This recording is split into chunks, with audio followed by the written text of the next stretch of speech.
वो कौन सी नारी है जो कि आज आपको एसडीएम बना दी है? जी विवाह के पहले मेरी माता और विवाह के बाद माता और मेरी पत्नी। तो किस पद पे चयनित हुए हैं और इनसे जानकारी लेंगे। बहुत बहुत आपका स्वागत है। जी धन्यवाद। जी मेरा जो चयन हुआ है वो बिहार प्रशासनिक सेवा के लिए हुआ है और इस जो संवर्ग है इसके अधिकारी की पोस्टिंग सीनियर डिप्टी कलेक्टर और सब डिविजनल मजिस्ट्रेट के रूप में होती है। अच्छा, ये सब सफलता का श्रेय आप किसको देना चाहेंगे?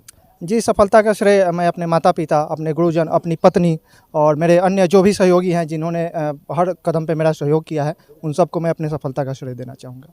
अच्छा, ये सफलता का राज क्या रहा है?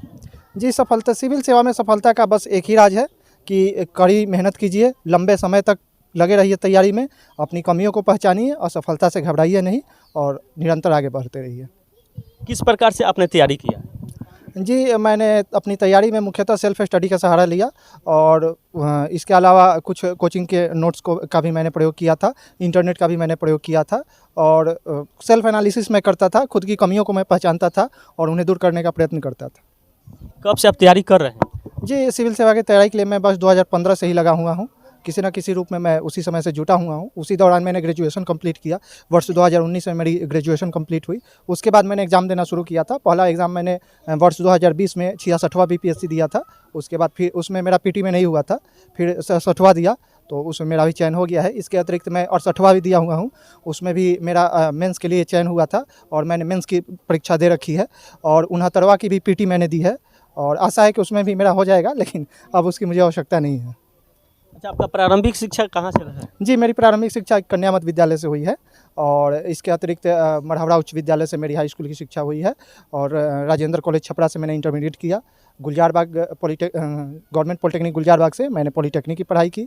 नालंदा खुला विश्वविद्यालय से मैंने ग्रेजुएशन किया और Indira Gandhi national open university से मैंने पोस्ट ग्रेजुएशन किया है, जो हाल ही में 1 महीना पहले उसकी डिग्री मुझे प्राप्त हुई है।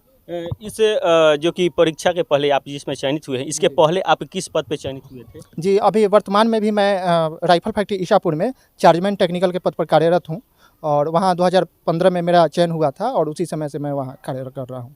अच्छा, एक पहले से आप जॉब करते थे, उसके बाद आप तैयारी भी करते थे, कितना ये संघर्षशील रहा है? जी बहुत संघर्षशील रहा है। जॉब में मेरा जॉब प्रोफाइल ऐसा है कि मुझे वहाँ कम से कम 9 घंटे समय देने होते हैं। 1 घंटा लंच को लेकर के 8 घंटा ड्यूटी होता है, उसके अलावा 1 घंटा लंच होता है। साथ में कभी-कभी अगर ओवर टाइम चलता है तो आधा घंटा या 1 घंटा ओवर टाइम भी रहता है। तो उसके बाद आकर मुझे पढ़ना होता है। तो देखिए कहीं न कहीं मेरे मस्तिष्क में हमेशा रहता था कि मुझे सिविल सेवा में जाना है। तो मैं जैसे अपने रूम पे वापस आया, ड्यूटी से वापस आया तो मैं तैयारी में फिर जुट जाता था और कोई काम नहीं है, बस पढ़ना है, तैयारी करना है और बस यही है। अच्छा, कहा जाता है कि हर सफल व्यक्ति के पीछे एक नारी का माने कि सबसे अहम भूमिका होता है। तो वो ये उस दिन भी हमने राज खोलने की कोशिश किया था कि इनके माँ भी बोली थी कि मेरे बेटे को, मेरे भगिना को आज एसडीएम बनाने में अहम भूमिका जो कि उनके पत्नी की है। इसलिए कि शादी के पहले माँ और शादी के बाद पत्नी। तो अब पत्नी आपकी है कहाँ? जी अभी पत्नी मेरी वहीं ईशापुर में ही है। मैं उसे नहीं लेकर आ सका अभी। लेकिन आप तो धोखा किए। धोखा मैंने नहीं किया। मेरी बेटी की जो भी ट्रैवल करती है ना तो उसे फीवर हो जाता है, उसकी तबीयत ख़राब हो जाती है। तो अभी मैं 2 दिन के लिए मात्र आया हूँ, मुझे फिर कल परसों रिटर्न होना होगा। तो इस दौरान फिर उसे फीवर आने का डर था, इसलिए मैं नहीं लेकर आया। आज आपके नगर वासियों आपके लिए बहुत भव्य स्वागत किया है, इसके लिए क्या कहिएगा नगर वासियों के लिए? जी मैं उन सभी व्यक्तियों का जो भी इस स्वागत समारोह में शामिल हुए, मैं तहे दिल से आभार व्यक्त करता हूं और मैं यह सदैव कोशिश करूंगा कि मैं उनकी उम्मीदों पर खरा उतरूं, उनकी आकांक्षाओं को पूरा करूं और मेरे जो भी उनके प्रति कर्तव्य है उनका सफलतापूर्वक निर्वहन कर सकूँ।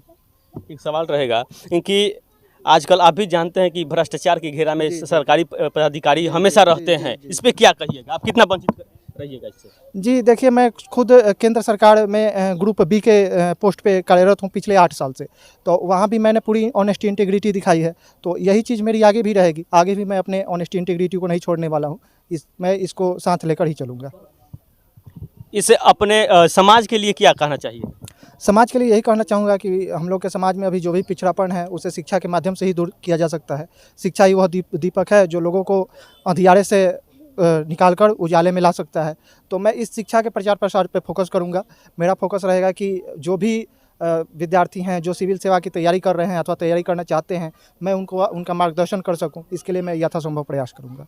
अच्छा, रोहित जी आज एसडीएम पद पे चयनित हुए हैं, आज आए हुए हैं, कितना माने कि खुशी मिल रहा है आपको? बहुत खुश हैं उनके एसडीएम बनने पर। इसलिए खुश हैं क्योंकि आने वाला पीढ़ी जो भी लोग हैं उनको देखकर और मतलब उनको देखकर करना चाहेंगे लोग। अच्छा, रोहित जी आपके मित्र हैं? हाँ, पड़ोसी हैं हम उनके। अच्छा, साथ में पढ़े लिखे हैं क्या? हाँ जी। अच्छा, दुश्मनों खुश बा? वही बात, वो हम बने हुए बात बोल दिए, भारुंड पक्षी। अच्छा, उसको आप देखिएगा तो समझ में आएगा कि हम क्या बोलना चाह रहे हैं, तो वो भी लोग खुश हैं। अच्छा, आप क्या कहिएगा रोहित जी के बारे में, कितना खुश हैं आप? रोहित कुमार से हम बहुत खुश हैं, इसलिए कि 33वां रैंक लाया है और हमारा रोहित कुमार एसडीएम पद पे चयनित हुआ है। और हम जितने ग्रामवासी हैं, जितने दोस्त हैं, जितने नवयुवक हैं, हम बहुत खुश हैं। पूरे गांव वाले आप तो देखबे किए हैं कि कितना भव्य स्वागत हम लोग किए हैं, मतलब धेनुकी चौक से गरदेवी तक, यहाँ अपने गांव तक लाए हैं। आपको देख के ही अंदाज़ा लग गया होगा।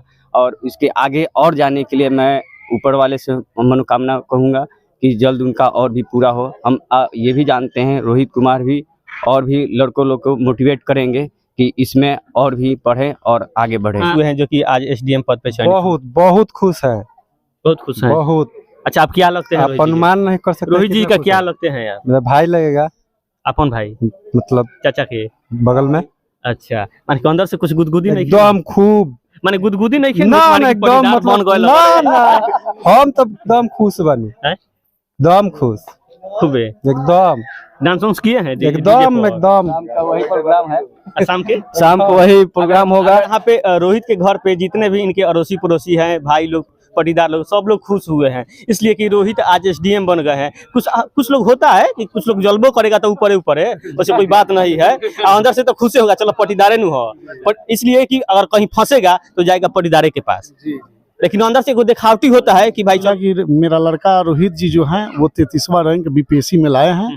ऐसे हम भी बिलोंग करते हैं कुशवाहा परिवार से। अच्छा। और साथ साथ में ये हमारी रिलेटिव भी हैं, तो हमें तहे दिल से माँ गरदेवी से आराधना किए कि चलिए कम से कम इनसे हम लोगों को, हमारे परिवार के, हमारे समाज को कम से कम ये जानकारियाँ मिला कि एक अंग्रेजी में शेक्सपियर साहब जो लिखे हैं कि मानव जब जोर लगाता है पत्थर पानी बन जाता है।